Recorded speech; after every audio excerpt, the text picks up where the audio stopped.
everyone. Ladies and gentlemen, welcome to another episode of Hudrico Live. And listen, we've had episodes, but we've never had a big baller brand type episode, man. My guest here today, Lavar Ball, how you doing? Okay, how you doing? Listen, first off, thank you so much. He is out here at the basketball tournament here at Bishop Gorman, but it's kind enough to give us a couple of minutes, man. And what we do here on this show, man, we talk about motivation, we talk about adversity that people came through and how they got to what they've done.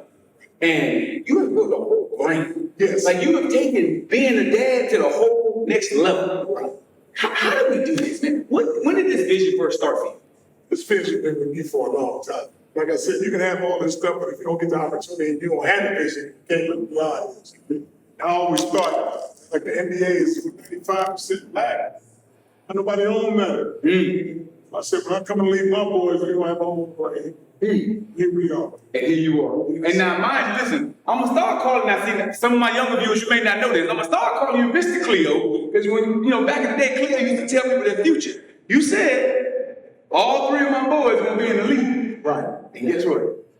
I ain't got to guess, I already know. You already know. You already know. Yeah. From day one, though, for me, picking my wife, I got to put the odds in my favor from the beginning. Get me a girl that's compatible with one. All my boys over 6, right?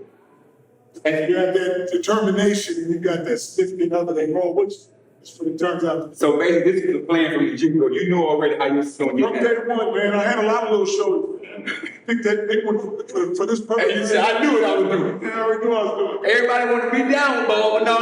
Y'all ain't going to help me build this big baller brand. So let me ask you this question, man, because, here in the African American community, they always talk about absentee father. They talk about how father isn't here, how he isn't there. But then you come on the scene and you are not only there, you are standing on all 10 toes for your kids and what you're doing. But then the world we live in decides to criticize.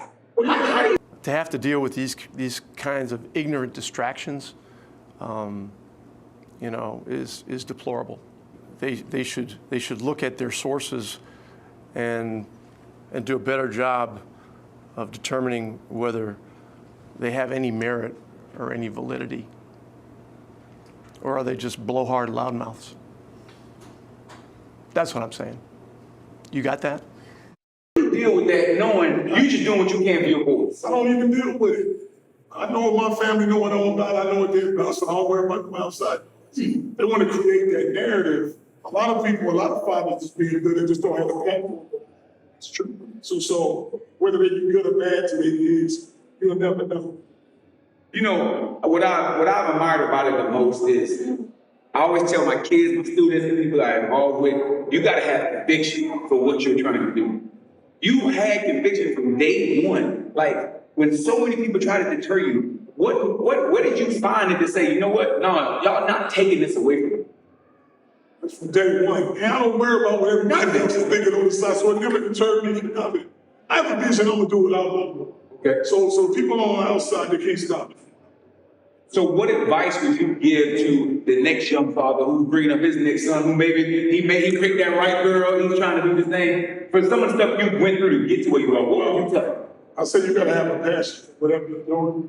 You gotta have some family behind you. So as long as you're good like that, man, don't look at it as, and this is what I try to tell some of the youngsters, don't look at it as being a fashion for the NBA, the money, the clothes.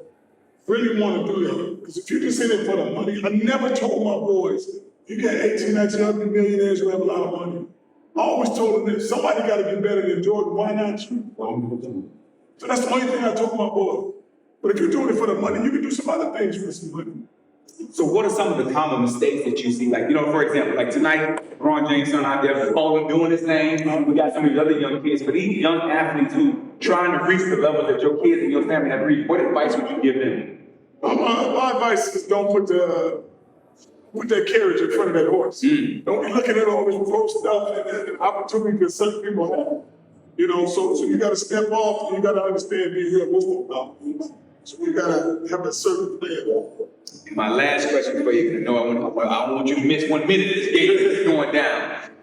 As a father, I have a father, my son's he's at Stanford, I have 2 other boys playing ball. Like, what was the joy when your last son just got picked up by the Hornets and because he's been on and off, but now he's there. Like, Let me feel, man. Where do you go with that, man? Well, here's the thing that people don't understand. Just because my boys in the league don't make me feel good. I was feeling good and I ain't changed since they came out the womb. Wow. I didn't wait till they get to the NBA. Folks be like, man, you must be really proud. No, I was proud when they came out the womb. Those are my boys. See, everybody worries about the glory. They don't know about the story.